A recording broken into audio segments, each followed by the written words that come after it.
Investing की दुनिया में ETF बहुत पॉपुलैरिटी गेन कर रहे हैं और आपने भी ETF का नाम सुना ही होगा।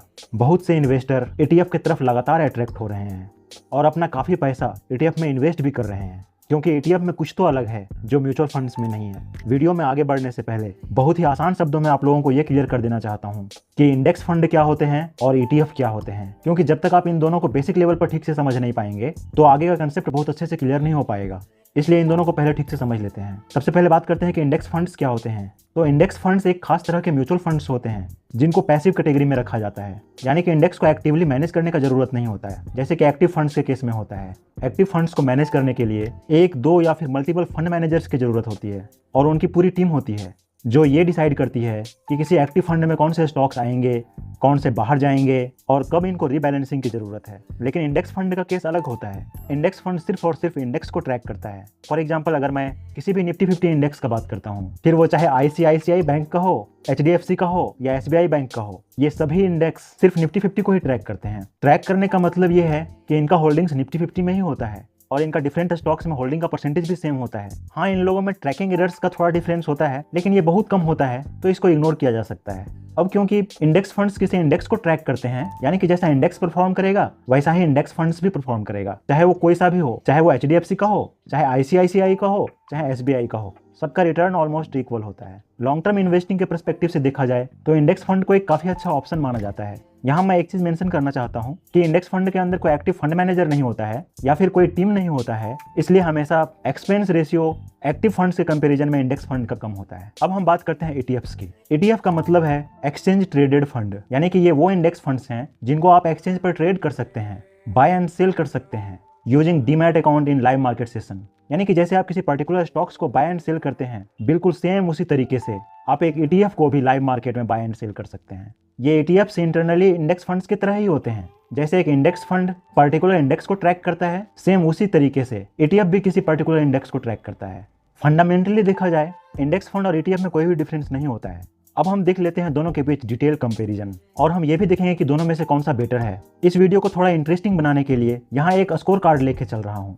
इस स्कोर कार्ड के अंदर एक तरफ इंडेक्स फंड होगा और दूसरे तरफ ETF। जैसे जैसे डिफरेंट पैरामीटर्स के बेसिस पर हम इन दोनों को कंपेयर करेंगे, कंपैरिजन के साथ साथ इन दोनों को पॉइंट्स भी देंगे और पॉइंट्स के बेसिस पर फाइनली कंक्लूड करेंगे कि कौन सा बेटर ऑप्शन है। इनिशियली दोनों का ही स्कोर 0 है, तो फाइनली हम देखेंगे कि दोनों में से कौन विनर है। तो कंपेरिजन का पहला पॉइंट आता है फंक्शनिंग। और जैसे कि हम जान चुके हैं कि इंडेक्स फंड और ETFs दोनों एक ही इंडेक्स को ट्रैक करते हैं, तो इनमें फंक्शनिंग के बेसिस पर कोई डिफरेंस नहीं है, इसलिए मैं दोनों को एक एक पॉइंट दूंगा। अगली हम बात करते हैं मैनेजमेंट की।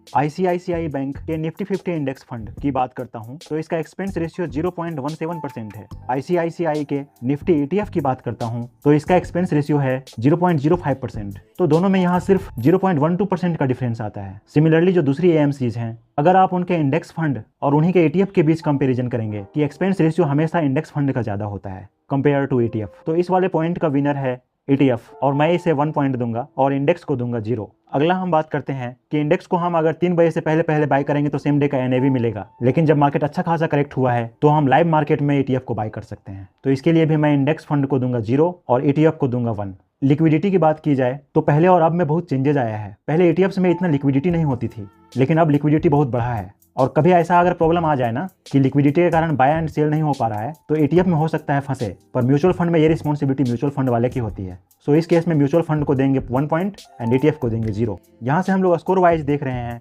कि इंडेक्स फंड का स्कोर है 2 और ETF का स्कोर है 3। स्कोर वाइज ETF बेहतर है।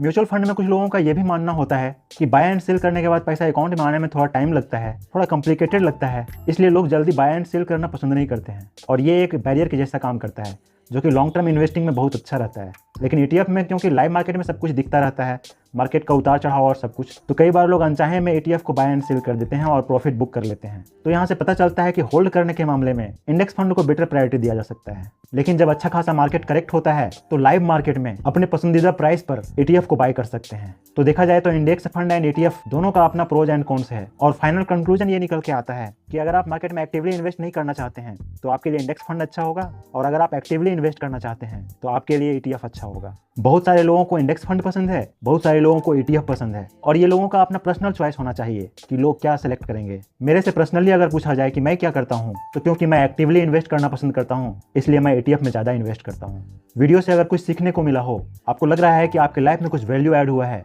तो प्लीज़ चैनल को शेयर, सब्सक्राइब एंड लाइक जरूर करिएगा, ताकि आपको हमारा फाइनेंशियल रिलेटेड वीडियो सबसे पहले मिले। धन्यवाद।